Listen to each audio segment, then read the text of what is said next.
mengembalikan integritas KPK, karena sebelumnya juga Pak Anies sempat menyinggung bahwa bakal mengembalikan para pegawai KPK seperti Pak Novel CS kembali ke KPK, dan apakah itu bakal benar dilakukan kembali seperti itu? Terima kasih Pak. Baik, terima kasih. Silakan Pak BW. I think you're the right person. Oke. Kalau Pak Nawawi sebagai acting pimpinan KPK mendengarkan dengan sangat cermat, ada 1A, 1B, 1C yang dikemukakan oleh Mas Anies. 1A pertama, dan itu tidak pernah dilakukan sebelumnya, peningkatan hadiah pemburu koruptor. Coba tolong dicek deh sama Pak Nawawi, apakah beliau mendengar itu atau tidak. Di dalam pasal 43 Undang-Undang Tipikor itu disebutkan. Dan zaman Pak Agus ada 2 orang yang mendapatkan bukan apa namanya? Bounty.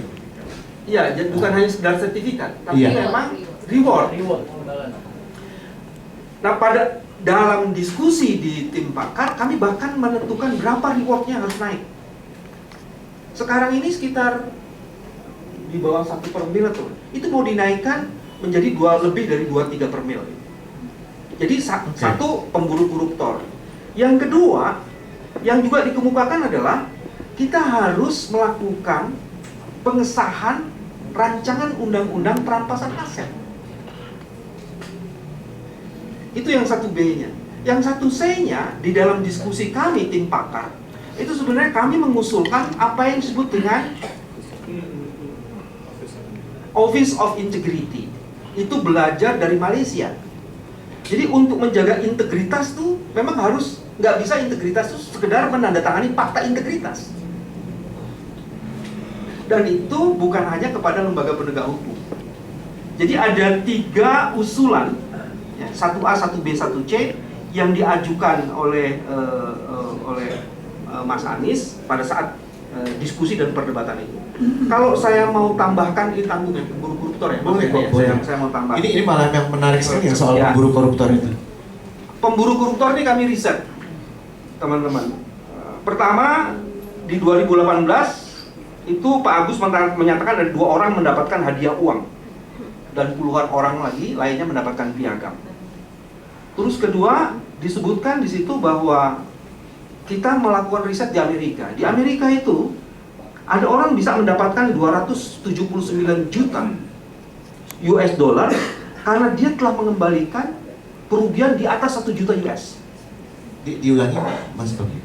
Jadi ada orang pernah mendapatkan Iya.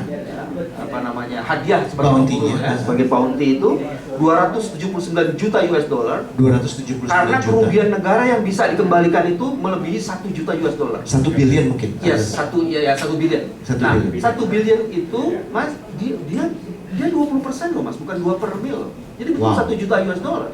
Wow. Jadi di sana tuh sampai 20%, Mas. Nah, kita tuh cuma meningkatkan per milnya saja. Ide di balik itu, ini satu lagi yang tidak dikemukakan oleh calon yang lain. Mas Anies secara sengaja mengatakan bukan sekedar pemberantasan korupsi, tapi membangun gerakan anti korupsi. Jadi isu itu yang mungkin belum cukup didengar. Dan salah satunya adalah memberikan reward pada para pemburu koruptor.